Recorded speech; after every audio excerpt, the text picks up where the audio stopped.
So one thing I wanted to clarify for Dad. Oh, everything's so loud here. I don't even know if you guys can hear what I'm saying. So I don't want to leave here because I'm afraid or I don't want to help anybody. That's not it. I can't help anybody in this goddamn weather without proper resources. That's why I'm just tired of all the condescending, just sanguine bullshit I heard at the sheriff's department by those two women. I don't know whether they're corrupt assholes or whether they were trying to maintain their cover as part of the investigation. I don't know.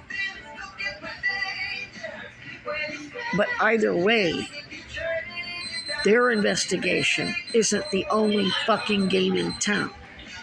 They're not the only ones with jurisdiction over these motherfuckers in Vermont. Florida's going to have jurisdiction. Georgia's going to have jurisdiction. Who else?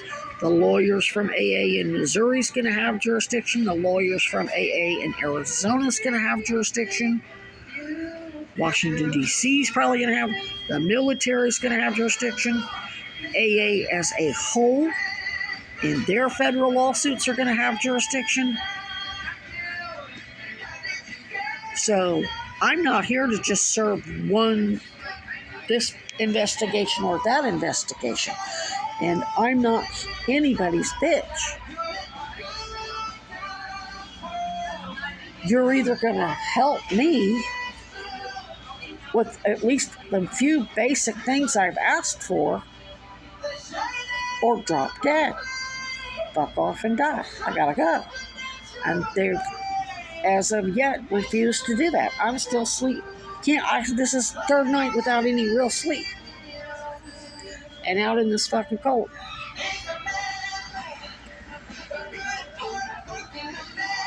And what's the point? They have so much overwhelming evidence, it makes no sense to keep doing this. Now, I know, I think they are trying to prove that the no trespass wasn't the motive for the motivation for the no trespass wasn't the structure. The motivation for the no trespass was to kill me via extreme weather exposure.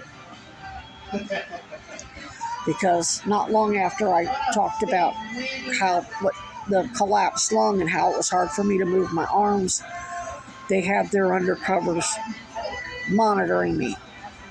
They didn't talk to me, they didn't touch me, they just were watching. And it was quite apparent I was struggling in a way that made no sense. It only made sense if you had a collapsed lung that crushes the nerves, and then all the pains in the shoulder, and it's so bad you can't move anything. Couldn't put my backpack on, couldn't put my coat on, I don't even know how to explain it. It's horrible. Kind of like having a dislocated shoulder, I would imagine. About the only thing I can think of that's comfortable. But anyway, Dad, what I'm thinking is they're doing all this violence against me in particular, which has a lot of collateral damage. That's another thing that really bothers me. They're not doing targeted strikes. They're like firing an AK-47, just scattershot, don't get in hopes that they hit me.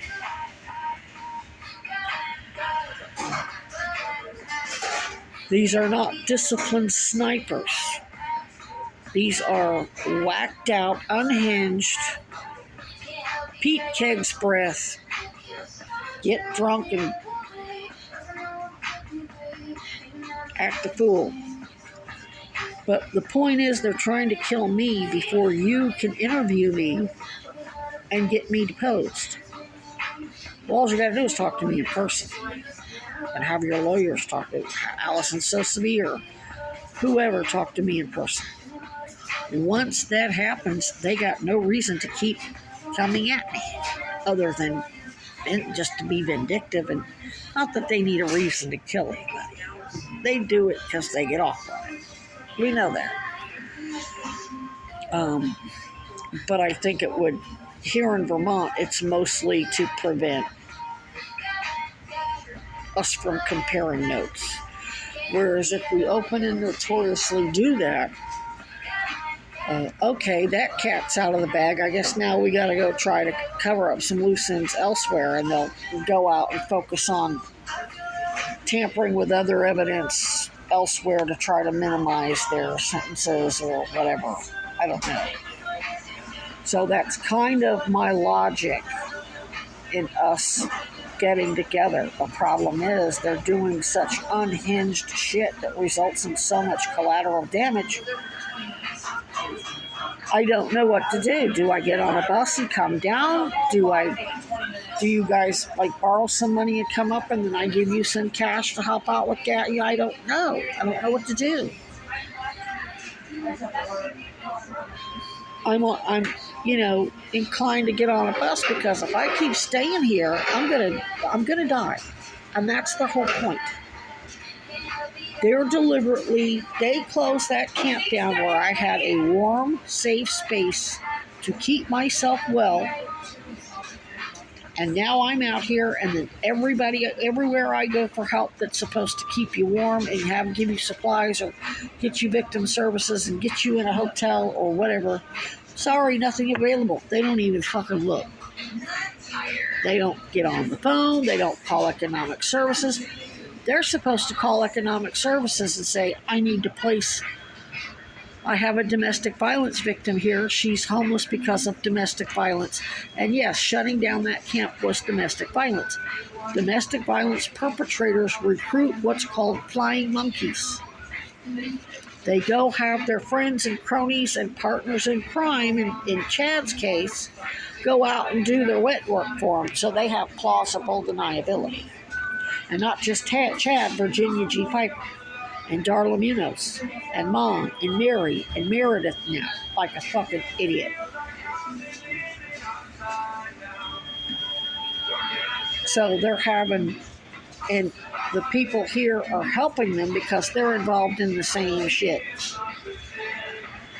The scams are pretty much global because it involves United Healthcare, Centene Corporation, Catholic Health, Big Pharma, Big Real Estate, Big Ag, on and on and on. BlackRock, and every industry is affected, pretty much every single industry. And of course the military-industrial complex and what have you. So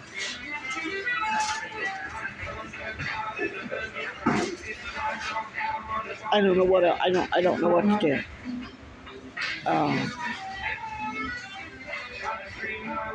But I'm really, I can't help these people if they won't help me back. It's like they think their investigation is the be-all and the end-all.